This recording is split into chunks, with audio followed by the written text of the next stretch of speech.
سب کو پتا ہے کہ چاند دکھتے ہی اللہ شیطانوں کو قید کر لیتا، یہ سب کو پتا ہے، حدیث پاک میں بھی جنات اور شیطان دونوں قید ہو جاتے ہیں، ان کو قید کر دیا جاتا ہے، جب تک چاند نہیں دکھے گا یہ نہیں آئیں گے۔ لیکن جو 11 مہینے ہم بلیم ڈالتے تھے شیطان پر کہ ہم سے برائیاں ہو گئی، گناہ ہو گئی، کیوں؟ ارے شیطان ایسا کرا دیا، شیطان ویسا کرا دیا۔ اب رمضان میں کون کرا رہا ہے؟ شیطان تو ہے نہیں، پھر فجر میں سوتا کیوں ہے؟ بغیر نماز پڑھے ٹانگ پھیلائے ویسی نماز قضا کر رہے، کون سا شیطان تمہیں سلایا؟ ابھی تو شیطان ہے نہیں۔ ابھی بھی بہت سارے لوگ چوری کا کھانا نہیں چھوڑتے، بہت سارے لوگ جھوٹ، دغا، غیبت یہ رمضان میں بھی نہیں چھوڑتے، تو یہ ان کو کون سا شیطان کروا رہا ہے؟ کون سا شیطان یہ برائیاں کرواتا ہے؟ اس کے جواب کے لیے ایک چیز سمجھنا ضروری ہے۔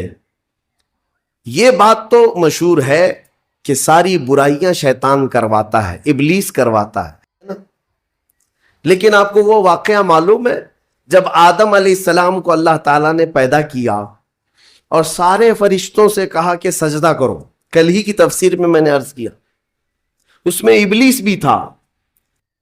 ابلیس بھی اس وقت بہکا ہوا نہیں تھا، گمراہ نہیں تھا، وہ اچھا تھا۔ ابلیس تو بہت عبادت کرنے والا تھا اللہ تعالیٰ، تو اس نے اللہ کے حکم کو ٹال کر آدم کو سجدہ نہیں کیا، غرور میں کھڑا رہا، نافرمانی کیا۔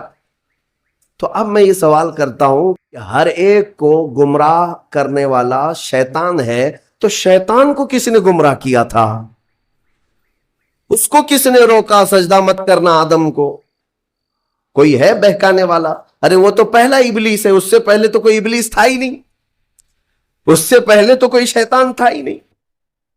شیطان کو کس نے روکا کہ تو بڑا ہے، تو بلند ذات والا ہے، آدم مٹی سے بنا ہے؟ یہ خیال کس نے ڈالا؟ کون سا شیطان تھا اس سے پہلے؟ یہی بات سمجھنے کی ہے۔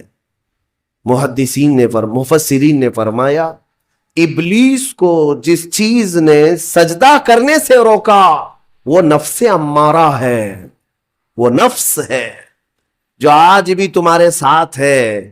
ہاں شیطان تو قید ہو جاتا ہے رمضان کے شروع ہوتے ہی، لیکن نفس تو ساتھ میں رہتا ہے۔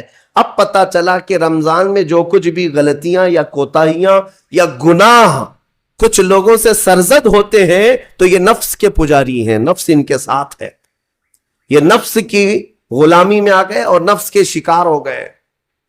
اسی لیے قرآن میں اللہ تعالیٰ نے اپنے رسول سے بھی یہ فرمایا اَرَأَيْتَ مَنِ اتَّخَذَ إِلَٰهَهُ هَوَاهُ أَفَأَنْتَ تَكُونُ عَلَيْهِ وَكِيلًا؟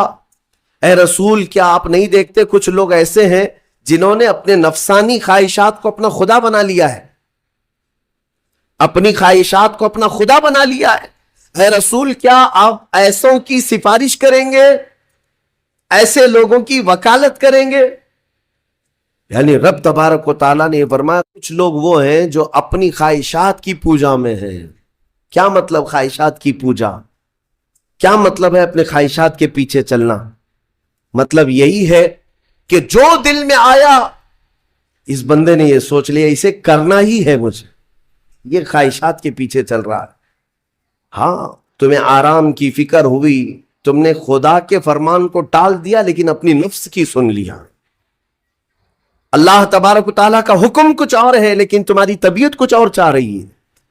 رب تبارک و تعالیٰ کا حکم تھا صبح صبح تمہیں اپنے گھر بلا رہا تھا، لیکن تم نے اس کی نہیں سنی، اپنے من کی سنی، اپنے نفس کی۔ تو یہی تو ہوا نفس کی پوجا، یہی ہے نفس کی عبادت، نفس کی پرستش، جس کو قرآن میں کہا گیا ہے کہ کچھ لوگ ایسے ہیں جنہوں نے اپنی خواہشات کو خدا بنا لیا۔ یہ نفس امارہ جس کے بھی اوپر حاوی ہو جاتا ہے، اچھے اچھوں کو یہ ان کا تقوی بھسم کر دیتا ہے، ایمان سے بھی دور کر جاتا ہے۔ اس لیے میرے عزیزو میں جو عرض کرنے جا رہا ہوں وہ یہ ہے کہ ہمارے لیے زندگی میں سب سے بڑا چیلنج اپنے نفس امارہ سے لڑنا، صحابہ نے پوچھا اس سے بڑا جہاد اب کون سا ہے یا رسول اللہ؟ میرے آقا صلی اللہ علیہ وسلم فرماتے ہیں اے میرے صحابہ اپنے نفس سے لڑنا اب یہ بڑا جہاد ہے، نفس سے لڑنا بڑا جہاد ہے۔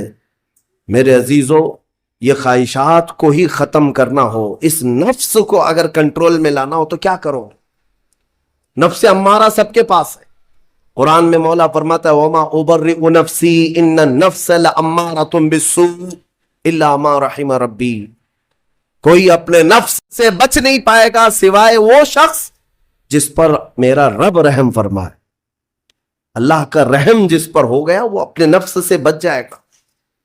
میں آپ کو ایک دعا بتاتا ہوں، حضور پاک صلی اللہ علیہ وسلم اگر دعا کرتے تھے تو اس سے آپ کو اندازہ ہو جائے گا کہ یہ کتنی امپورٹنٹ چیز میں آپ کے سامنے کہہ جا رہا ہوں۔ کون سی؟ حضور جب دعا کرتے تھے تو یوں کہتے تھے اللہ کی بارگاہ میں اللہم لا تکلنی الی نفسی طرفۃ عین، اے اللہ تو مجھے میرے نفس کے حوالے ایک منٹ کے لیے بھی مت دینا، تو اپنی حفاظت میں رکھ۔ حضور جب یہ دعا کرتے تھے کہ مجھے میرے نفس کے حوالے ایک منٹ کے لیے، طرفۃ عین کہتے ہیں پلک جھپکنے کے برابر، اتنے ٹائم کے لیے بھی اے اللہ تو مجھے میرے نفس کے حوالے مت کرنا۔